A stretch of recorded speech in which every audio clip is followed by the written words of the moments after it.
Oke. Ya, assalamualaikum warahmatullahi wabarakatuh. Saya Generasi Ramadan dengan NPM 988240512211111031 Prodi Informatika semester 1 kelas B.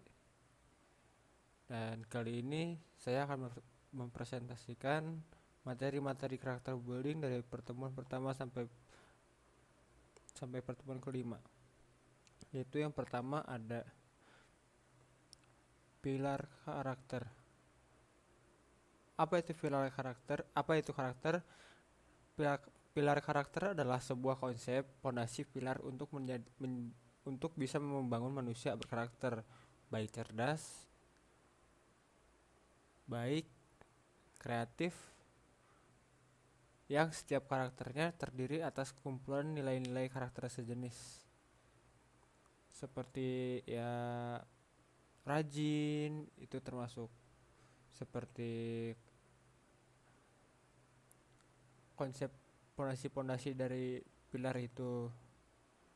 Nah, konsep ini merupakan strategi untuk memudahkan penanaman nilai-nilai karakter karena sesuai dengan mekanisme otak. Dan contoh pilar karakter itu yang pertama ada cinta Tuhan dan segenap ciptaannya. Mencintai Tuhan dan segenap ciptaannya seperti kita selalu beribadah kepada Tuhan yang Maha Esa atau Allah Subhanahu wa taala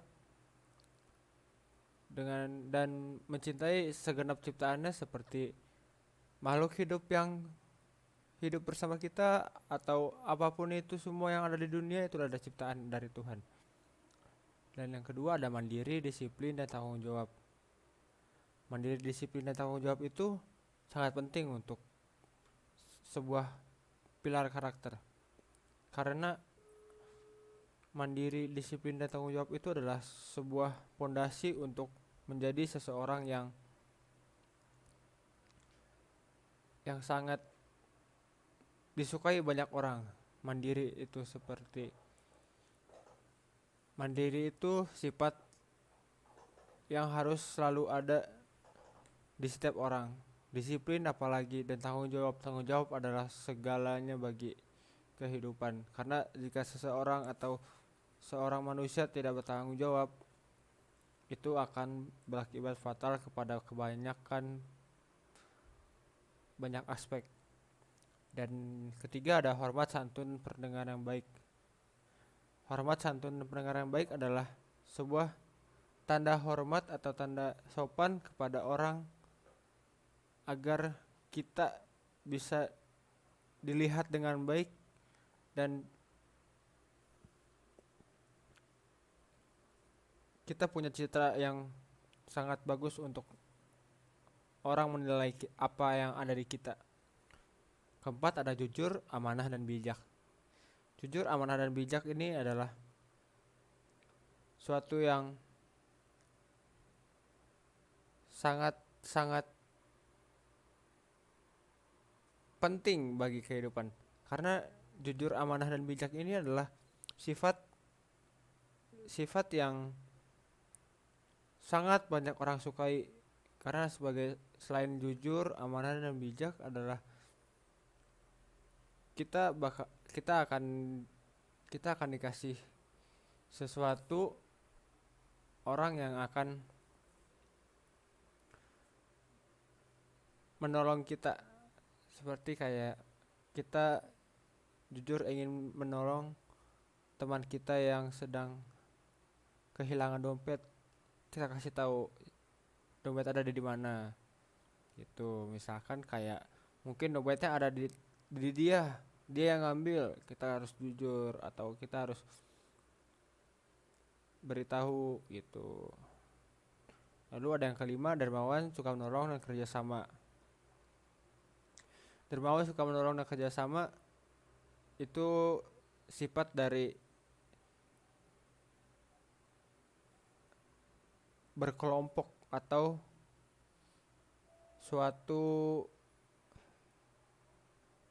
suatu himpunan atau suatu perkumpulan yang sangat penting bagi sebuah perkumpulan itu, seperti kayak keluarga, teman sebaya, teman segalanya, teman macam-macam lah. Untuk mungkin semua itu yang yang hidup berkelompok, manusia itu berhidup dengan kelompok itu harus ada, harus menerapkan sifat dermawan, suka menolong dan kerjasama, karena tiga ini adalah sifat yang sangat membantu dan sangat disukai banyak orang. Jadi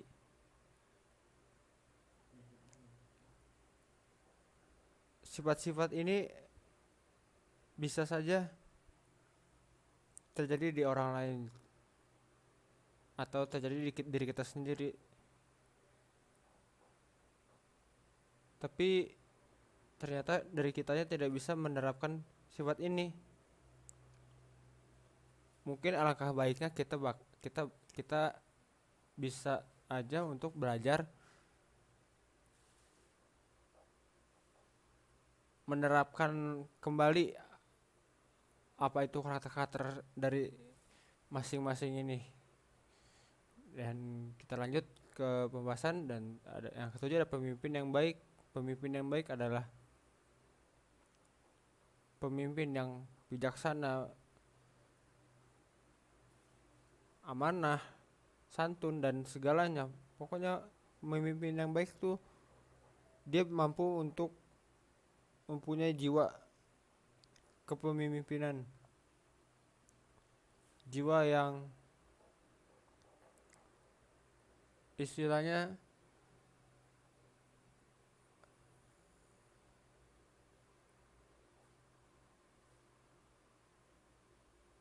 seperti bos, atau mempunyai jiwa kepemimpinan yang baik. Lalu ada baik dan rendah hati, dan yang kesembilan ada toleran, cinta, damai dan bersatu. Lanjut, ada pertemuan di ketiga, ada self esteem. Self esteem itu adalah, apa itu self esteem? Istilah self esteem dalam psikologi digunakan untuk menggambarkan perasaan subjektif seseorang secara keseluruhan tentang dirinya sendiri. Jadi self esteem bisa didefinisikan sebagai seberapa besar kamu menghargai dan mencintai diri sendiri, terlepas dari kondisi apa yang sedang dialami. Kita lanjut. Kenapa harus mempunyai self esteem? Kenapa self esteem itu penting? Self esteem seseorang akan mempengaruhi proses pengambilan keputusan dalam hidup, hubungan dengan lingkungan sekitar, kesehatan emosional, dan well-being individu secara keseluruhan. Jadi ini tuh sangat mempengaruhi proses pengambilan keputusan dalam hidup ya, untuk self esteem ini. Lalu bagaimana self esteem terbentuk? Seperti apa ya self esteem terbentuk? Self esteem terbentuk melalui interaksi individu dengan lingkungan. Jika hubungan memberikan sesuatu yang menyenangkan, maka self esteem menjadi positif. Sebaliknya, jika lingkungan memberikan sesuatu yang tidak menyenangkan, maka self esteem akan menjadi negatif. Dan apa sih manfaat self esteem itu, teman-teman? Manfaat self esteem itu pertama ada percaya diri sendiri, dengan pede, dengan percayanya kita untuk kita nanti punya sesuatu yang lebih daripada orang lain. Jadi kita harus percaya diri. Jangan tidak percaya diri, karena orang yang tidak percaya diri adalah orang yang tidak pede. Yang kedua ada lebih menghargai diri sendiri. Lebih menghargai diri sendiri itu bentuknya seperti, atau contohnya seperti kita sudah kita sudah diberikan kekurangan atau diberikan kelebihan, itu kita harus menghargai apa yang sudah kita dapat. Jadi nggak usah ya namanya ngeluh-ngeluh kayak gitu. Ngeluh-ngeluh itu tuh sebenarnya itu hanya sebuah ah hanya hanya keluh kesah itu tuh sebenarnya tidak perlu dalam hidup menurut saya. Karena kalau terus-terusan mengeluh dan selalu mengeluh kesah itu bisa membuat hidup itu jadi kacau dan ter jadi kita tuh bisa jadi kesuges gitu. Apa-apa ngeluh, nggak ada yang namanya bersyukur atas apa yang kita dapat, walaupun itu sedikit, walaupun itu tidak ada. Kenapa tidak bersyukur saja? Bersyukur pada Tuhan yang Maha Esa, bersyukur apa yang telah dapat. Dan yang ketiga, menerima kekurangan maupun kelebihan diri sendiri. Nah, ini yang tadi saya bahas. Menerima kekurangan maupun kelebihan diri sendiri ialah adalah suatu hal yang sangat sangat penting untuk menjalani hidup di dalam sebuah lingkungan. Karena kalau emang tidak menjalani dalam hidup ke lingkungan, berarti kita hidup no life atau no life atau hidup sendiri saja, tidak anti sosial sosial. Jadi kita harus, kalau jika kita emang manusia itu adalah makhluk sosial gitu, karena membutuhkan orang lain, membutuhkan seseorang atau membutuhkan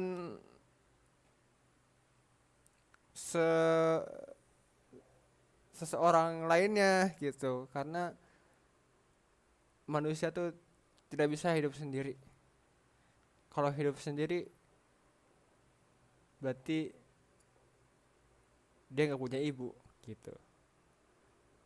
Lalu ada ciri self esteem sehat, memiliki tingkat kepercayaan tinggi. Ciri esteem sehat itu yang pertama ada memiliki tingkat kepercayaan tinggi. Jadi kita punya kepercayaan tinggi, bukan berarti kepercayaan kita tinggi tapi malah malah kita tidak percaya gitu. Cuman memiliki tingkat kepercayaan tinggi ini tuh banyak maknanya gitu. Kita harus mempunyai kepercayaan tinggi kepada orang lain, orang sekitar atau orang tidak dikenal pun sekalipun gitu. Jadi lanjut di nomor 2, pandangan hidup positif. Pandangan hidupnya positif. Ada istilah anak zaman now namanya positive vibe. Positive vibe tuh jadi kalau kita lihat orangnya atau kita merasakan dekat dengan orangnya tuh pasti merasakan positive vibe. Positive vibe itu apa sih? Positive vibe itu jadi seperti bawaannya ingin melakukan hal yang positif aja gitu. Terus kayak wah, orang ini positif sekali gitu. Terus kita jadi terdorong untuk melakukan hal positif gitu. Lalu ada yang ketiga, ada menghargai diri sendiri. Kita balik lagi seperti tadi, menghargai diri sendiri ialah sifat yang sangat-sangat penting untuk manusia ya. Karena jika tidak menghargai diri sendiri, untuk apa kita hidup?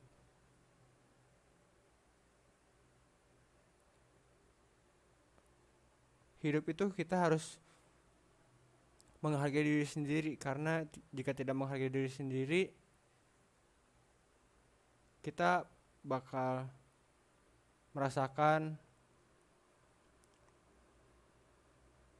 yang namanya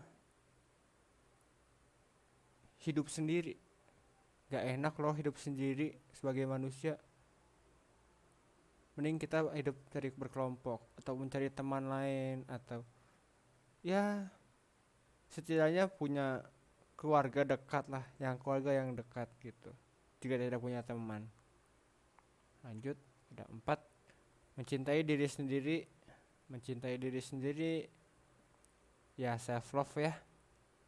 Self love tuh lebih lebih kurang lebih seperti menghargai diri sendiri, cuman mencintai diri sendiri itu seperti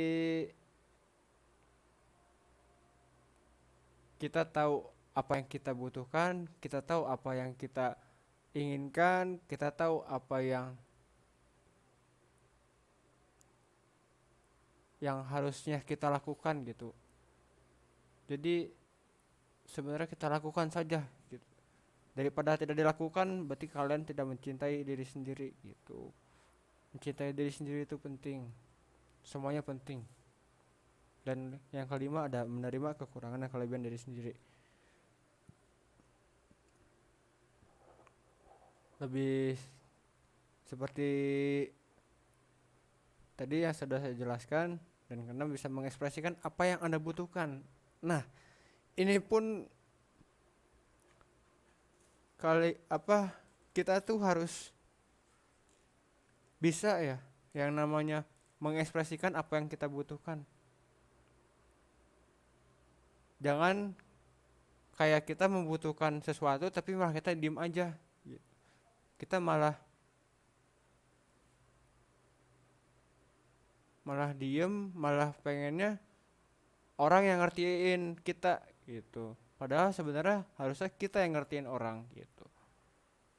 Mengekspresikan ya misalkan kita misalkan kita butuh es krim. Ya kita tinggal cari es krim atau beli es krim gitu. Jangan diem aja.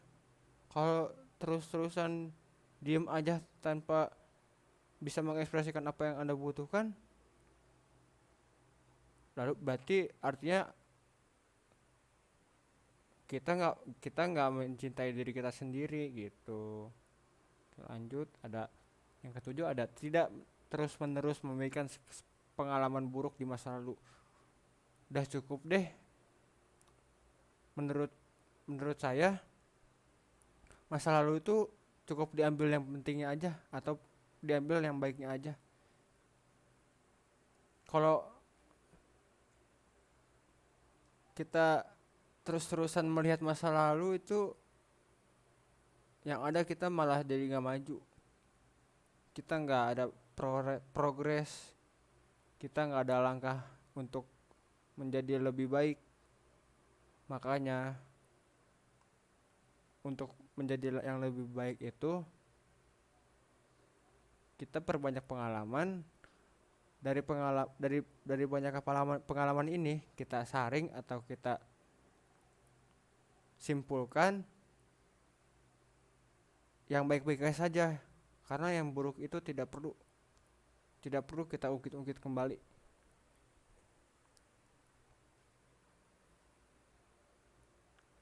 Terus saja untuk melihat masa depan agar lebih baik gitu hidup kita. Lanjut, dan yang pertemuan keempat ada prejudice.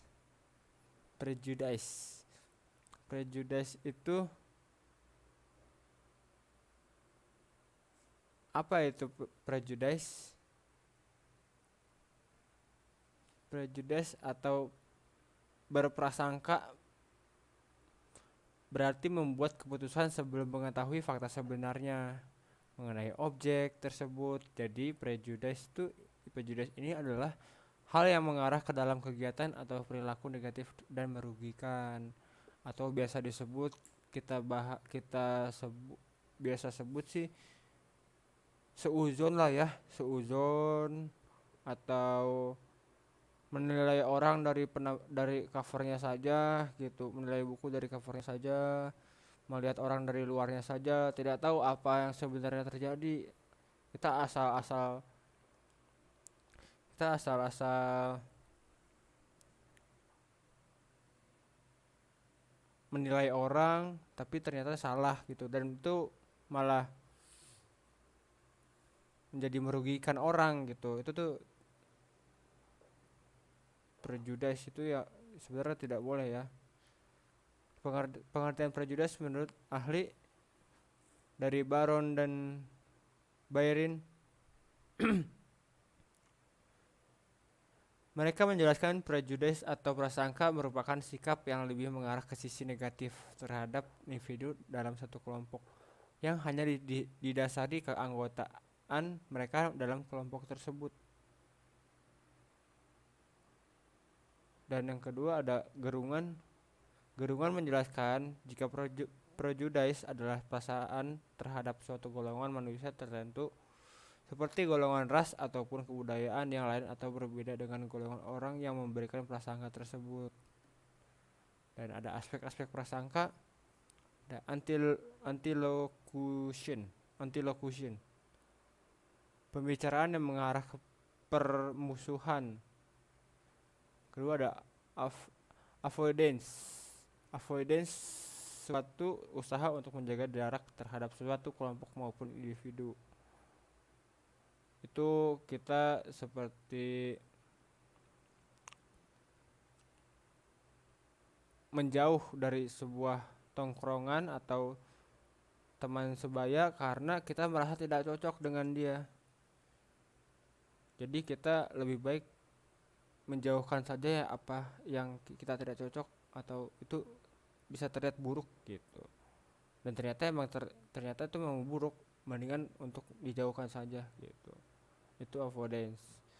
Discrimination itu adalah suatu usaha untuk pengusiran di suatu tempat, mengambil hak sipil serta pekerjaan yang mereka miliki.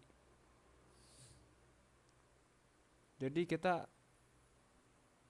tanpa izin ya langsung mengambil hak sipil gitu. Terus ternyata tidak ada izinnya ya, asal-asal itu aja, jadi sesuka-suka dia gitu. Dia ngusir orang gitu, atau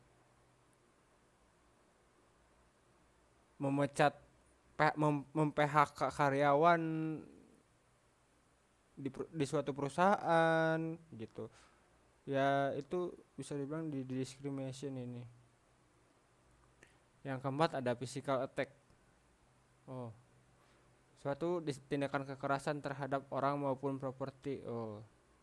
Ya saya kira ada physical defense juga ada. Maaf salah.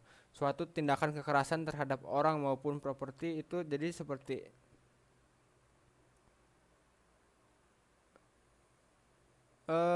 kekerasan rumah tangga ya, masuknya bisa juga gitu.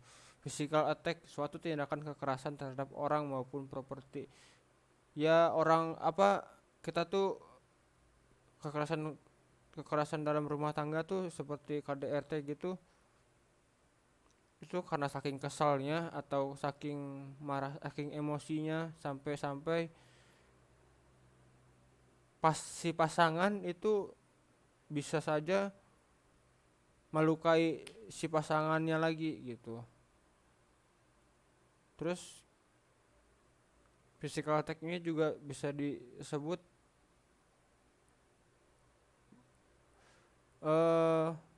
menghancurkan barang di sekitar yang ada. Jadi seperti tidak jelas lah. Pokoknya asal senggol bacok gitu istilahnya.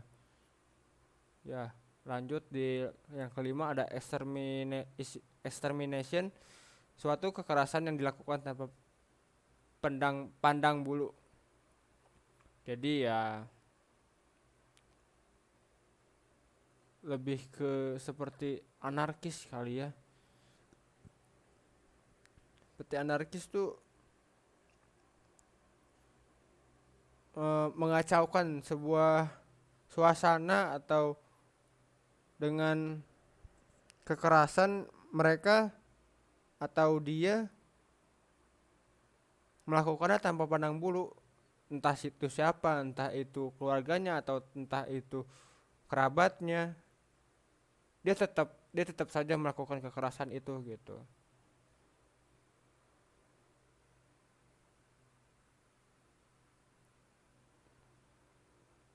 Dan sekarang ada jenis-jenis prasangka.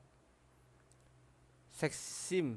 Seksim suatu prasangka dan juga tindakan diskriminasi akan dilakukan kepada individu ataupun kelompok lain yang berdasarkan perbedaan jenis kelamin. Jadi karena seperti apa ya, catcalling juga termasuk seksim gitu. Jadi itu tidak boleh sebenarnya. Ya emang tidak boleh. Lalu ada rasisme atau rasisme biasa disebut. Suatu diskriminasi yang dilakukan terhadap orang atau kelompok lain berdasarkan ras dan etnis mereka. Mencaci maki dengan lepasnya dengan menggunakan kata-kata yang membawa ras dan budaya itu seperti apa ya, tidak asik lah orang itu gitu. Masa ledek-ledekan caci maki bawa ras dan budaya gitu, itu tidak boleh. Yang ketiga ada ageisme, suatu prasangka diskriminasi kepada orang lain dengan dasar usia. Ya misalkan seperti banyaklah kasusnya di masa-masa kuliah. Masa-masa kuliah banyak anak muda yang baru masuk untuk melanjutkan pendidikan mereka yang selesai dari sekolah menengah atas atau SMA. Lalu ada juga yang sudah tua atau yang sudah berumur atau yang berkeluarga sekalipun ingin melanjutkan pendidikannya kembali gitu. Lalu mereka ini satu angkatan gitu. Nah, ternyata anak-anak muda ini tuh malah ngeledekin yang tua ini gitu karena dia ini tua dan dia sendiri gitu.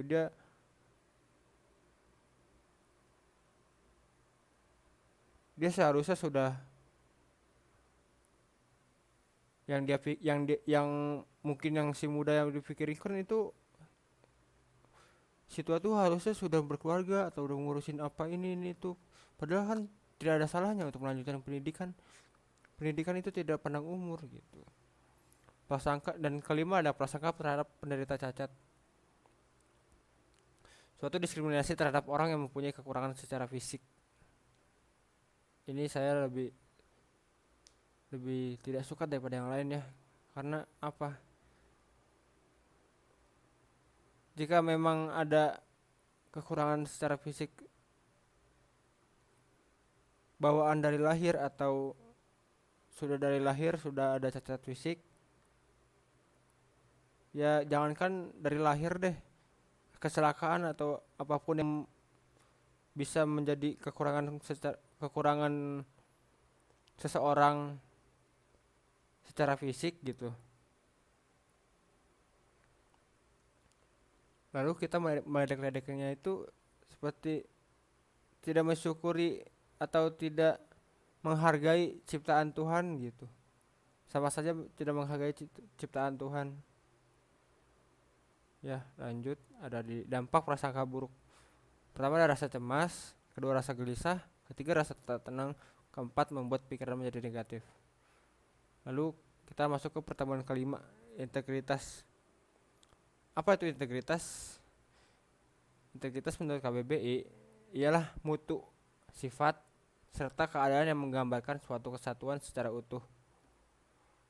Integritas menurut umum artinya ialah berasal dari bahasa Latin yaitu integer dapat diartikan secara umum yakni utuh serta lengkap.